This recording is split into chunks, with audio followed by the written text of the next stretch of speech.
welcome to the Really Useful Podcast. This is the tech podcast for technophobes.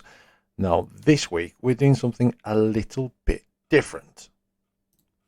It's been 2.5 years since we launched the Really Useful Podcast. It's 30 months, and in that time we've brought you a massive selection of tips and tricks to help you make the best use out of the tech that you own, websites that you use, and learn a bit more about how technology can be maximized and easy to use.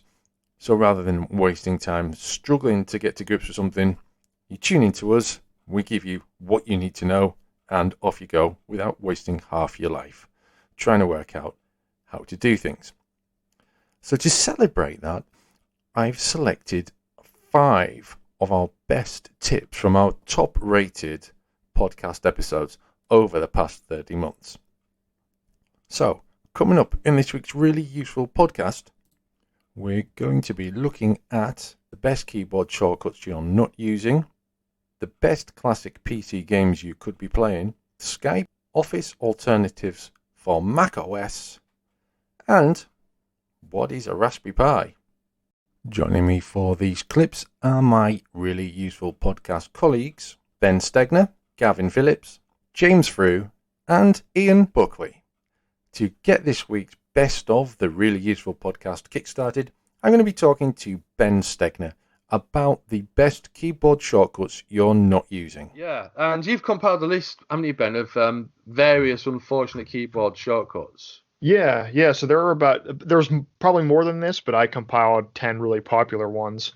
As Christian mentioned, one of the really popular ones is that most computers that use integrated graphics like a laptop, the Control-Alt-Arrow keys will completely rotate the screen. I guess this could be useful in some cases, but if you have like a tablet or a flippable display, but in most cases it's just super confusing and it freaks people out. So there are a lot of shortcuts like that are really useful in a specific context, but if you activate them by accident, you think that something's going on, or you have a virus or something like that. One of the most popular ones I see people have a problem with is sticky keys in Windows. So if you hit the Shift button 5 times, a little window pops up and asks you if you want to turn sticky keys on. And if you turn it on, which you might do by accident, sticky keys is designed for people that can't use a keyboard normally. So it lets you do a combination. So for example, to press Control-Alt-Delete, you can press Control and let go, press Alt and let go, and then press Delete, like all one at a time, and it'll still work. Well, with sticky keys, it like beeps every time you press a key. So if you turn it on accidentally and don't realize it, your keyboard is acting crazy and it's beeping every time you press Control or Shift or something. So it's really confusing for people that don't realize what that is. But there are a lot of them. It's a lot to describe, of course. So I would recommend checking out the linked article for some more info on them. But if it ever seems like something is just totally screwed up, definitely keep an eye out for those because they're easy to hit. And actually, it ties in nicely to, there are 3 lock keys on an average keyboard, right? There's num lock, caps lock, and scroll lock. Mm-hmm. Scroll lock is pretty much not used in any modern software except for Microsoft Excel. So if you've turned scroll lock on accidentally, you probably would never notice because nothing uses it really, except for Excel. It makes your arrow keys in Excel scroll the entire spreadsheet instead of moving what cell you've selected. So fun fact, if you never knew what scroll lock did, that's one of the only examples I know in modern software. I'm just looking at my keyboard now. I use a Asus gaming laptop, and I don't think it has a scroll lock. Really? I have a Cooler Master keyboard, which I guess you could say is a gaming keyboard. It's a mechanical one, and it has a scroll lock. I think it just depends, because I know we've seen Chromebooks don't have a caps lock key, right? They just have the search key. So I guess it's up to the manufacturer. I really don't think you're going to lose anything by getting rid of scroll lock. And certainly on a gaming laptop, the people that are going to be buying that aren't probably going to be using Excel or whatever. So it makes sense, but it is interesting. Yeah. I've got number lock and I've got caps lock, but no, I don't have a scroll lock. Huh. I don't know if Unless I've it's ever seen a hiding. computer without one. No, unless they've just forgotten to label it. But no, I've got delete, insert, pause, break, print screen, assist request, home and end on the number pad, which is very close to the main keyboard. No sign of scroll lock. Wow. Fascinating. Well, the things you learn on the really useful podcast. Yeah. So yeah, it's a good read that. Yeah, I agree about the lock things. And the caps lock and the scroll lock and the number lock can cause all manner of chaos. But in most cases, there is a light to tell you that they're on. So That's true. And I also found when I was checking this out is that some websites will tell you if caps lock is on. Yeah. And also some browsers will. So I didn't know Chrome didn't do it for me. But when I was using Microsoft Edge just to test, when I hit caps lock before typing my password, it pops up and tells you that it's on. Which of course, if you have it on, it's going to mess your whole password up. So if you ever keep typing your password on a website and it keeps saying it's wrong and you're sure that you're typing it correctly, it just could be something as simple that caps lock is on. Moving on now, I'm joined by Gavin Phillips, and he's going to be talking to me about the key Office alternatives for Mac OS. Who this affects? We've never really spoken about Mac OS. That's rude of us. Isn't it just? No. So if you do use a Mac, or you're thinking about switching to using a MacBook or an iMac or any Apple PC, and you're concerned about Microsoft Office, there are various alternatives that you can use. The key one is Google Suite, because you can use that on any computer, really. It's a cloud-based word processor. You could use LibreOffice, which is open source word processor Office suite. Or you could use Apple's iWork suite, which is, from memory, is very good and in places better than Microsoft Office, in other places not quite as good as Microsoft Office. Have you ever owned a Mac, Gavin? Well, the Hackintosh count? Because Yeah, that counts. Yeah, I've hacked together a few of those in my time. I've never had Apple an Apple laptop or desktop hardware, but yeah, I've cobbled together Hackintoshes and used bits of Mac software. iWork's good, if I remember rightly. I haven't used it for a few years, but I remember being quite impressed with it. As a very long-term Microsoft Office user, I was impressed. Yeah, sure, same here. About 10 years ago, I had an iMac, which was one of the pre-Intel devices. So it used the old chipset. So this was before the days where you could install Windows on an iMac, basically, listener. And I had a lot of fun with it. Unfortunately, it had a bit of a hardware issue, so it didn't last as long as I would have liked it to. Sadly, it was one of those hardware issues that Apple PCs were kind of known for before they switched to Intel. And if you had it for too long and it didn't have that issue, then you weren't really eligible for a replacement. So a bit of a shame. Office Online, if you are absolutely bedded into the Microsoft Office environment, then you can access Office Online. And you can also edit Office documents in Dropbox on any Dropbox supporting platform. So, yeah, there are plenty of options for Microsoft Office alternatives on Mac OS. I think the thing with moving platforms is there is always going to be, unless you're moving to Linux, I suppose, there is always, if you're swapping between Windows and Mac OS, you are going to be spending money at some point on software. Yeah, it's inescapable, really. Yeah. There's always something you can do to find a fix for the software that you love that you're potentially leaving behind. And I think more and more software devs are trying to be cross-platform, aren't they? Even with Linux. But there was always going to be one or two pain points, if you will. But you can always work around them as well, like this. There's lots of different fantastic free software suites. So I'd throw a Calligra suite in there as well, if for another alternative to Microsoft Office for Mac. It's got some very good options in there.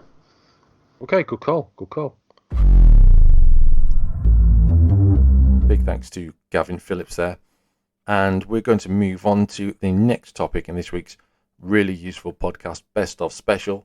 James Frew and I discussed the best old PC games that are still worth playing. This is for those of you who've ever played PC games in the past and have felt an affinity with those titles that maybe you think, oh, I really fancy that game, but I don't think it's going to work on Windows 10.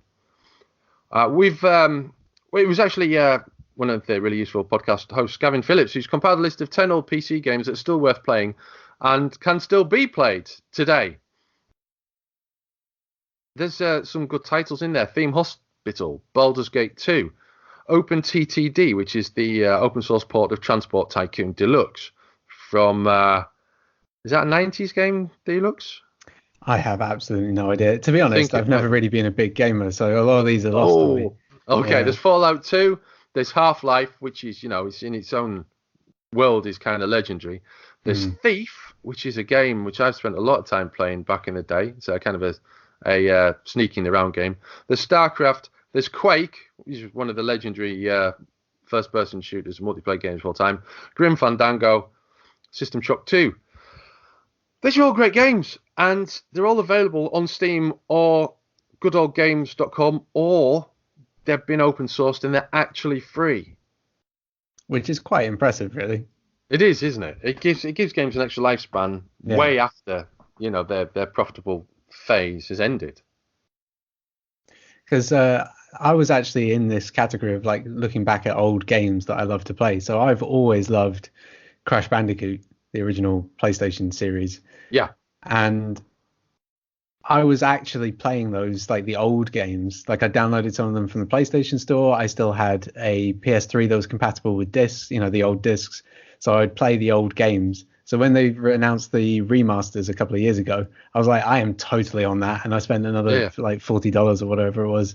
So there's a market for old games and the nostalgic feeling. Yeah. Yeah. I was slightly bewildered by the arrival of sort of HD remasters of old games initially, but having tried a few now, they're fantastic. I don't want to call it amateur because it's absolutely not amateur. There's a community-driven project that rebuilds Half-Life in the Half-Life 2 engine. For example, there's Amiga games that have been remastered and released on Android and iOS. There's so many, and you're not losing that kind of 16-bit atmosphere. It's just a bit polished for the HD displays. But it's I was watching the news last week, and they were displaying the BAFTAs, news from the BAFTAs Video Games Awards, and the video game industry is sort of like twice as big as the movie industry. Yeah, it's enormous, isn't it? Yeah, it's absolutely huge. So it's great that these kind of, I suppose these are the, these older games. These are kind of the silent movie era. Yeah, like the classic games. era. Yeah. And yet you can still play them, and they're still great. Just like many of the silent movies and classic era of Hollywood are still great. So 10 games for PC. This is just PC that are still worth playing, that you can get either free because they're open source, or you can get them still for a small fee on goodoldgames.com or Steam, which are both online digital distribution systems. A quick tip: if you do have these old games in the original form, they probably won't work on Windows 10 anyway. If you are handy, if you feel capable of setting up a virtual machine, you'll probably get them to install in a virtual machine. But if you're going to get them from GOG, goodoldgames.com, or Origin or Steam, then they will come compatible to run on Windows 10. Yeah.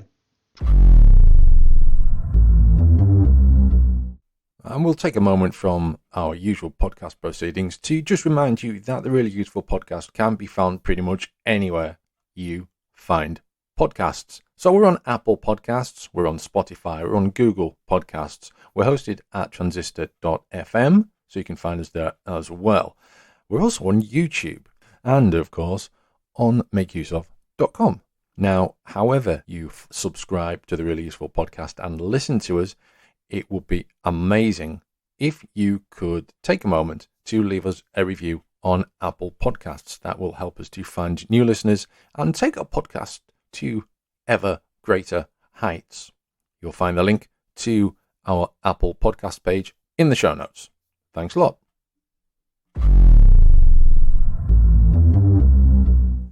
Okay, so we're over halfway through our Best of the Really Useful Podcast this week, and now Ian Buckley and I discuss what is a Raspberry Pi. You've heard of the little computer. You maybe think you might want one, but you're not 100% certain what it is. We've got all the answers for you in this next chat. We're going to look at a very specific topic in the world of technology. It's something that's been around since 2012. Upwards of 15 million devices have been shipped. It's probably a good 5 million more than that by now. It's the Raspberry Pi. This is a little device which is about the size of a credit card. It's a computer that you can use as a desktop computer, as I found out last week. I used it daily as a desktop, and it's a $35 PC, basically, because it did everything that I asked of it.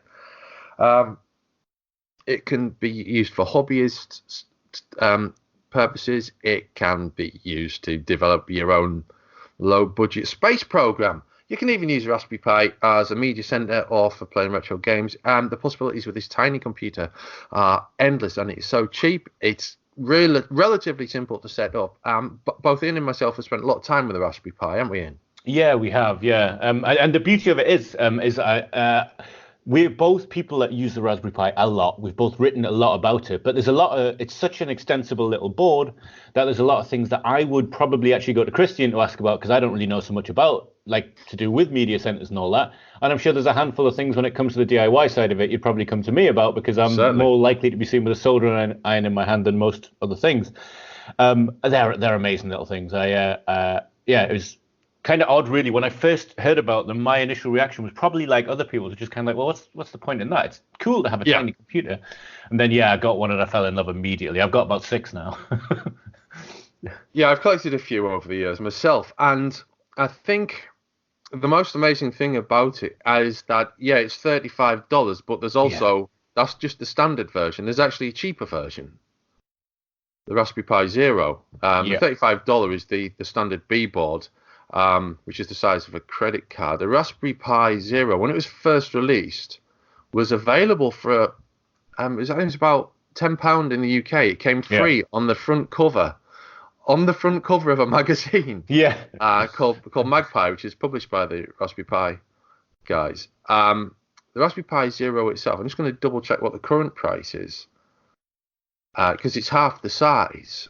Now here in the UK, you will be looking at £4.65 for Raspberry Pi Zero, which is incredible considering you can run an operating system on that thing. Isn't that mad?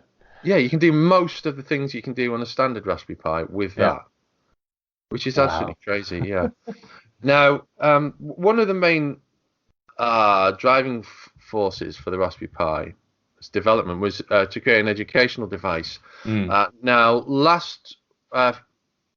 about a fortnight ago, I was reviewing for makeuseof.com a device called the Piper Computer Kit. Now, that features a standard Raspberry Pi Model 3, not the B+, just the 3B. And it comes with a display, it comes with a breadboard, it comes with LEDs and buzzers and switches and sort of two-state switches, and it's basically for children. It comes with a special version of Minecraft, which is basically teaches the child how to connect things up, teaches the child electronics, and it's a fantastic piece of. And it comes in a wooden box as well that you have to build. Oh no, that's nice. I didn't know that. yeah. So the whole thing's really cool. Yeah. And I think the possibilities for the Pi are endless. So what we're going to do in this week's podcast is look at a handful of things that you can do with the Raspberry Pi And, this is the tech podcast for technophobes, and we're not going to go deep, complicated with this. We're just going to give you a verbal demonstration of what is possible with this little computer. And you'll find that it's not that much different to what you can do with a standard computer, but everything's just scaled down. So we're going to kick off with, I think, the basics, which is installing an operating system on the Raspberry Pi. Because with a PC, you probably come with the operating system pre-installed, or with a laptop comes pre-installed. With the Raspberry Pi, you have to install it yourself on the SD card. Now, this is something that makes people run a mile.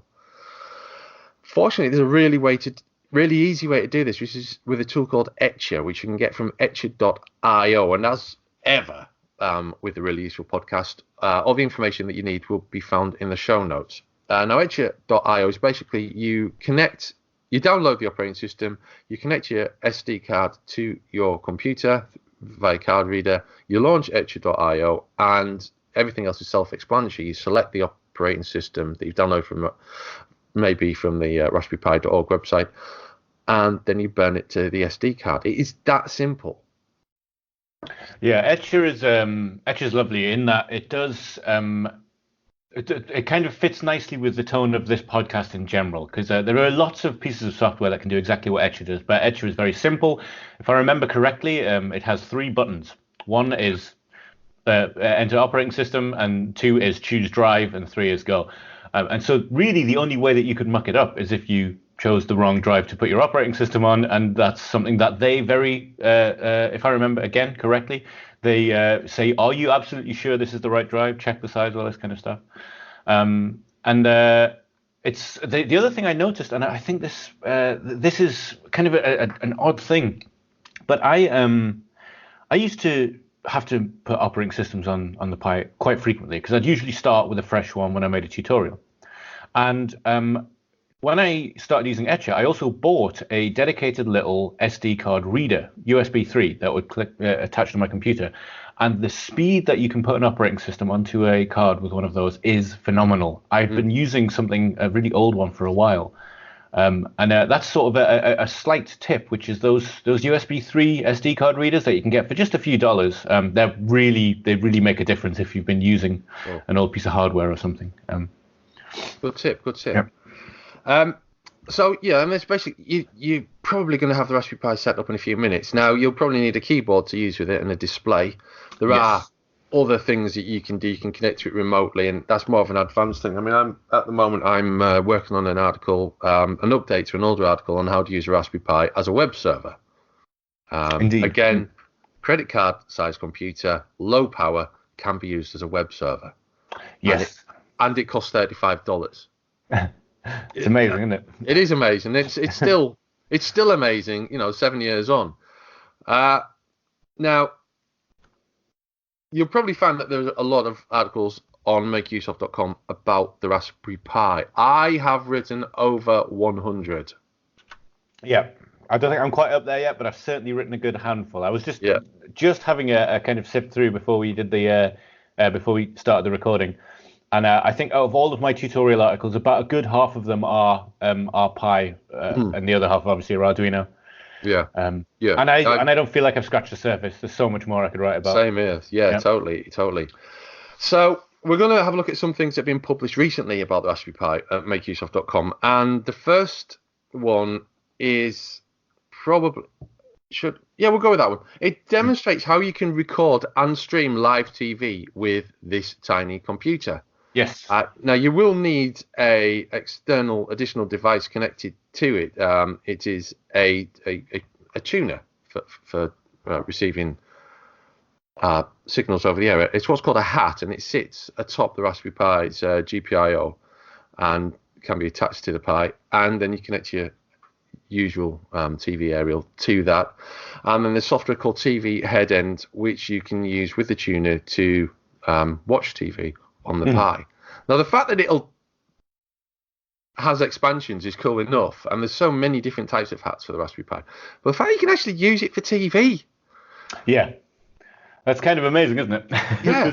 most things these days are kind of how to stream, how to set up media servers, and as with all of those things, I think there can be issues with locality, and there can also be issues with legality. Whereas TV is relatively simple. And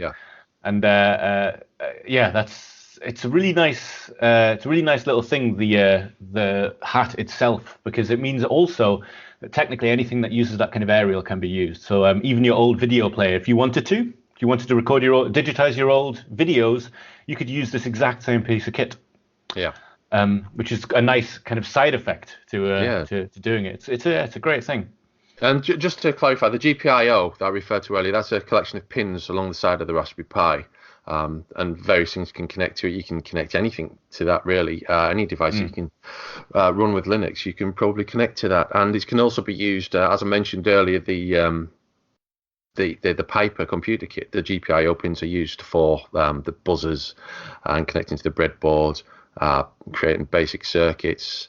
And you should have seen the look on my little boy's face when he put two wires together and made a noise in the game. Oh, it was amazing. Yeah. It's I still get that feeling, and I'm very, very much looking forward to Elliot being old enough to do that with him. Totally. It's a fantastic feeling, isn't it? It is. I would say this. Yeah, go on. Sorry, go on. Yeah, well, the one thing I was just simply going to say is this article kind of highlights what we were saying before. I know we're probably going to come on to this, so I don't want to speak about it too much. But as you mentioned at the start, the Pi can be used as a general media server. You could technically replace, your set-top box or whatever in your living room with a Pi. And this is the bit that really closes the circle to me, is that we've had ways you can install Plex servers on a Pi. You can use it as your own version of Netflix. Being able to also put, live television into that too really does get it up to the point where if you wanted to, if you were DIY minded enough, you could more or less replace your television service and build your own one from scratch using a computer that costs, 35 quid. It's amazing. Yeah. I've previously looked into ways of, as you say, Plex, running Netflix and Amazon Prime on the Raspberry Pi. So I would go along with all of that. What I wanted to say about this particular article, how to record and stream live TV with the Raspberry Pi, is that Ben's done it inside 1,000 words. Yeah. It's a 5-minute read. It's, Raspberry Pi stuff can get in depth and absolutely very can quickly. Take a long time. This is a 5-minute read and all the steps that you need, all the commands that you need, and all the software that you need are included in this article. It's a superb job, and it just shows you how simple things can be with the Pi. Yeah. We're going to move on.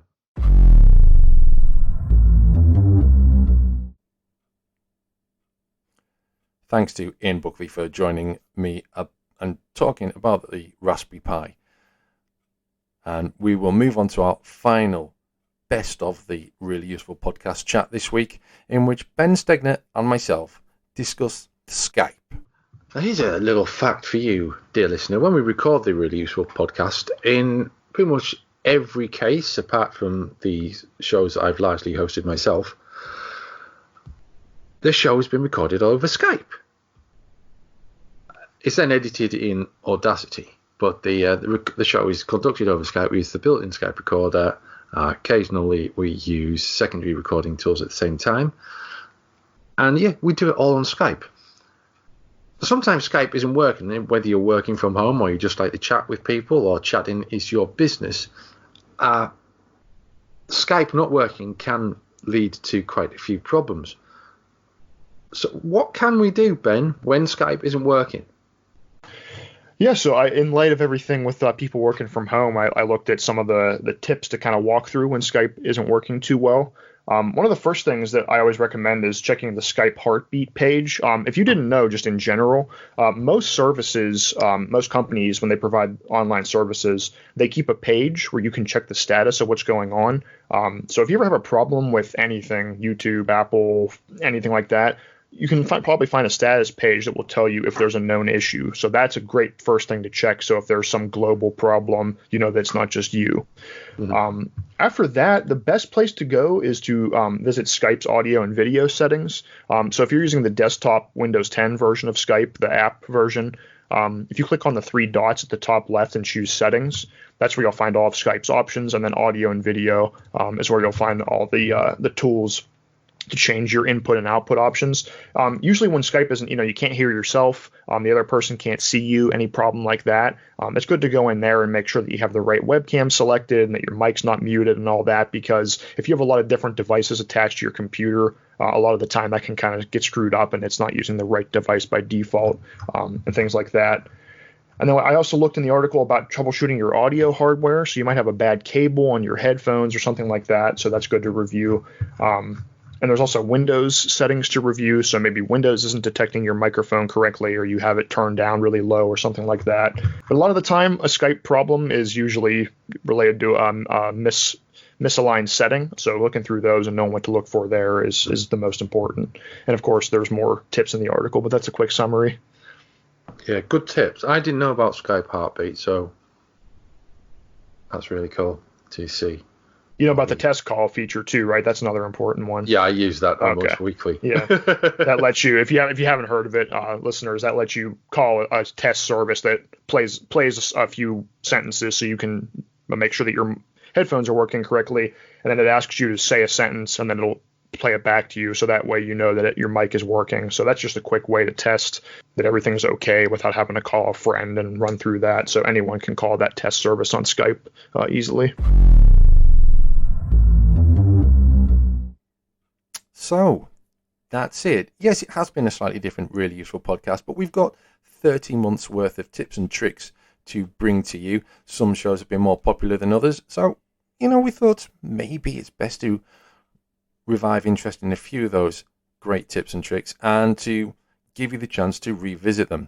Now, all of our shows are available to listen to on Apple Podcasts and wherever you get your podcasts from, as you'll have heard midway through the show. So you can just dip in and out as you please to find the answers to the questions that you need. And of course, everything else that you probably need an answer to is at makeuseof.com. We'll be back with another really useful podcast for you soon. Until then, take care. It's goodbye from us.